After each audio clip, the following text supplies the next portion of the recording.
Today, I'm going to tackle a problem that anyone with a business or indeed personal brand has probably encountered. And I've got to admit, despite having a good following across many platforms such as LinkedIn, Twitter, and indeed this podcast, Facebook is a platform that doesn't quite seem to fit my audience. So if you've ever asked yourself a question such as, where is the best place to share my social voice? You should find today's podcast incredibly interesting.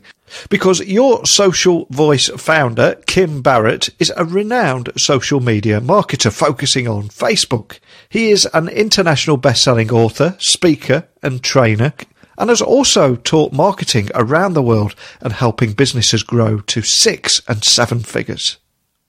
But I wanted to find out more about the dark art of social marketing. And of course his fantastic work at Your Social Voice and how he's actually helping businesses get heard on social media. And most importantly, build engagement and generate more leads and more sales. So buckle up and hold on tight so I can beam your ears all the way to Perth in Australia so we can speak with Kim Barrett about Your Social Voice and meeting Gary Vaynerchuk and much, much more. So a massive warm welcome to the show. Can you tell the listeners a little about who you are and what you do? Yeah, sure. So my name is Kim Barrett, and basically we help people get results fast on social media, help them get more engagement, more leads, more sales, specifically through using Facebook ads to help them really drive traffic and then drive results for their businesses. I'm quite excited to get you on today because at Your Social Voice, you help your clients generate awareness, leads and sales, especially through Facebook. But can you expand on that a little and talk about how you actually help businesses generate those leads, those more sales, and also actually help them scale using the latest marketing strategies? Yeah, for sure. So the most important thing that we need to look at when we do it all is what I like to call the NOC method, which is the niche, the offer, and the copy. So they're really the three key things that we look at. And look, some of it is not even really to do with the ads from Facebook, but what it is to do with is the overall positioning of the business, the positioning of their products and services. And that's what we spend a lot of time going through and breaking down, is looking at, okay, great, does the audience that they want to target actually want this? And if they don't, or if they do, how do we make it even more irresistible? How do we enhance it? And then how do we articulate that in a way to make them take action?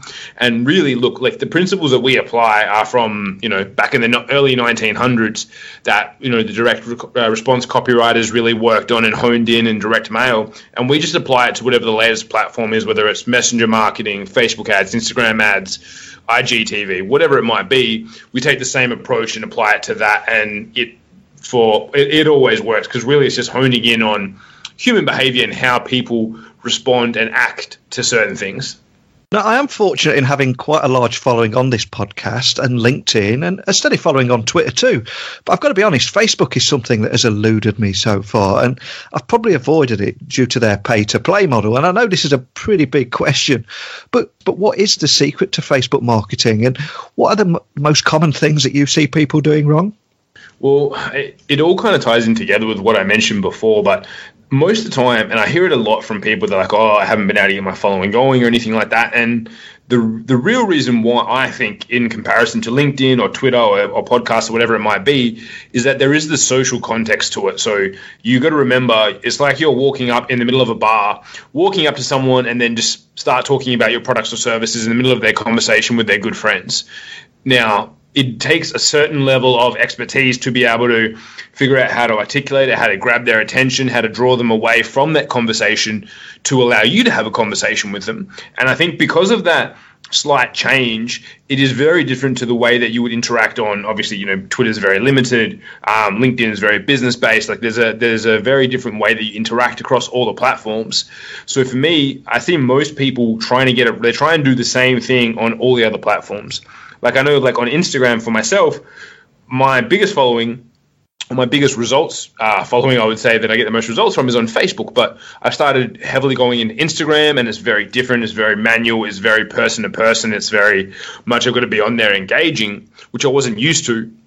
So I had to adapt the way in which I position things, adapt the way in which I talk about things, the call to actions I give, because, again, the biggest thing I see most people do is they put up something and either they articulate it wrong, or they put up something and they don't tell people what to do next. They don't tell people to register, to opt in, to buy, whatever they're looking for. They don't really give the call to action or direction for what they want to have happen. And what about the pay-to-play aspect of it there? Is it the size of your budget will determine your success, or is it just more about getting that right message out there? The right message, I mean, so we do a couple of different things. Like, we've been heavily leveraging messenger marketing for the last couple of years, and like, we have a competition formula that we utilize, and we've just launched it with a hairdressing salon.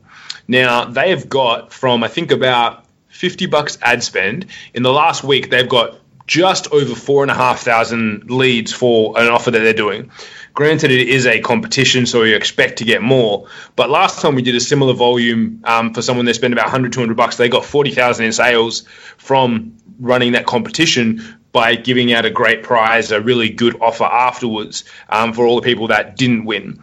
So I don't necessarily think you have to spend a lot of money. Again, I think it's like finding that starving, hungry crowd, putting the right offer in front of them, and then, you know, like, the amount that you need to spend is just really then determined on what your budget is and how big you want to scale it. Now, when researching you, I read that you provide well-crafted Facebook marketing in Perth, Australia, for small to medium-sized to large corporations, ASX-listed companies, the Australian government, and even Gary Vaynerchuk. And that's where I slammed on the brakes and thought, back up a minute, Gary V? So please tell me you taught Gary V everything he knows about Facebook marketing. Of course, taught him everything he knows, you know. No. I wish I could say that. Gary Vee is obviously a legend in the social media space. But so he was running, when he first launched Ask Gary Vee, the book, he did a big event over here with a couple of Australian partners. So I promoted that whole tour, which I think ended up having about 1,000 people at his event for when he very first dropped the book, Ask Gary Vee. So it was pretty exciting times. Got to meet him, hang out with him backstage. Yeah, it was really good fun. But yeah, I do wish I could say that I taught Gary everything he knows, but unfortunately, I would definitely be integral and be open and honest. It definitely didn't, but it was really good to work with him, even just for a little bit.